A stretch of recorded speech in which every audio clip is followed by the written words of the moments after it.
नमस्ते। कैसे हैं आप लोग? सब बढ़िया। हिंदी वर्णमाला में र व्यंजन बाकी सारे व्यंजनों से अलग है। इसका 4 तरह से उपयोग होता है। तो आज की वीडियो में हम उसका सामान्य रूप और रेफ रूप समझें और इतने स्पष्ट रूप से समझेंगे कि आपके सारे कंफ्यूजन दूर हो जाएंगे। तो पहले हम उसका सामान्य रूप देखते हैं। ये स्वर के साथ होता है। आपको मैंने शुरू में बताया था, जानते भी होंगे आप, कि जितने भी व्यंजन है हिंदी वर्णमाला में वो सभी हलंत होते हैं, आधे होते हैं। हलंत मतलब क्या? हल का मतलब संस्कृत में होता है व्यंजन। तो जिसका अंत व्यंजन से हो, हल प्लस अंत, जिसके अंत में व्यंजन हो, जैसे र, क, ग, ये सारे हलंत व्यंजन है, आधे हैं। और अजंत मतलब अच प्लस अंत। अच मतलब हिंदी संस्कृत में होता है स्वर, तो जिसका अंत स्वर से हो। तो जब हम इसमें अ आ इ ई ये सारे कोई भी स्वर मिला देते हैं तब जाके ये पूरे अक्षर बनते हैं। तो वो उनका अजंत रूप होता है। जैसे कि र, रमा, या ये र में देखिए र आ रहा है ना, तो इसमें हमने र में अ मिलाया तब ये र बना। इसी तरह से र में आ मिलाया तब ये रा बना, राम। ठीक है ना? तो ये स्वर के साथ होता है। दूसरा रूप जो है वो अपना वो है रे। इसको लुंठित व्यंजन भी कहते हैं। हाँ, एक बात और, इसको लुंठित व्यंजन भी कहते हैं। लुंठित जिसका दूसरा नाम प्रकंपित व्यंजन भी है। इसको बोलते समय जीभ का जो अगला भाग है वो थरथराता है, कांपता है, और जिसके कारण क्या है कि हवा जो एकदम से बाहर की तरफ निकलती है। जैसे बोल के देखिए आप, र र र, यहाँ अगला भाग यहाँ हो रहा है र। तो इस तरह ये से कपाता है आगे जीभ का अगला भाग, झटके से बाहर निकलती है हवा फिर। तो इसलिए इसको लुंठित रूप भी, लुंठित व्यंजन भी कहते हैं। ये एकमात्र लुंठित व्यंजन है हिंदी भाषा में। अब दूसरा रूप देखते हैं हम, रेफ रूप। रेफ रूप जो है ये स्वर रहित है, हलंत रूप है ये, है ना?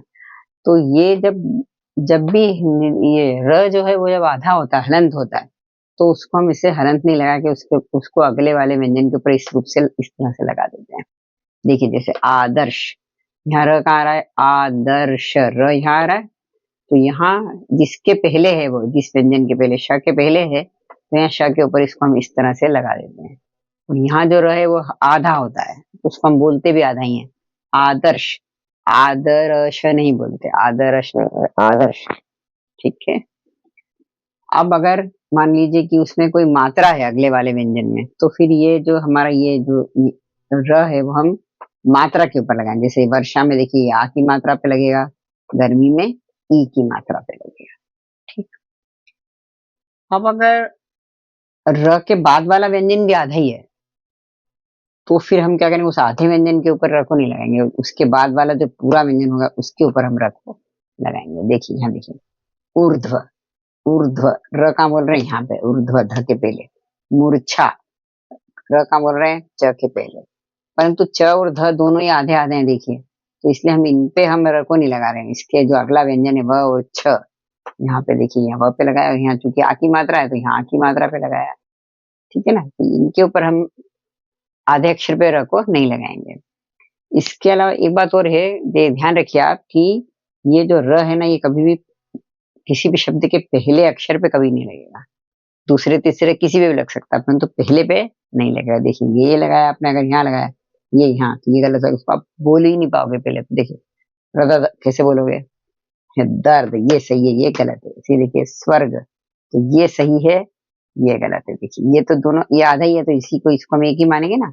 यहाँ पे नहीं लगेगा, ये अगले अक्षर पे लगेगा। ये स्वर्ग, वैसे भी यहाँ र यहाँ आ रहा है देखिए आप, तो यहाँ लगेगा। ठीक है, तो कभी भी ये यहाँ पहले नहीं लगता, पहले अक्षर पे नहीं लगता। और दूसरा, इसमें हलन तो लगे ही नहीं, लगता ही नहीं। हलन जहाँ भी होता है वहां हम उसको इस तरह से कर देते हैं।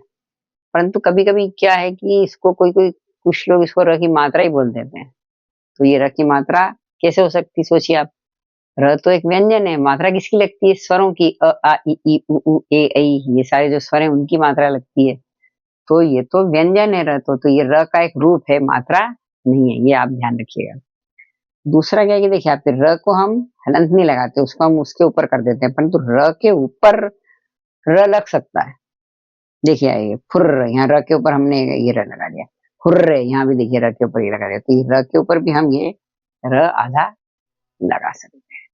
तो आज ये देखिए हमने सामान्य रूप और रेफ रूप को अच्छे से समझा।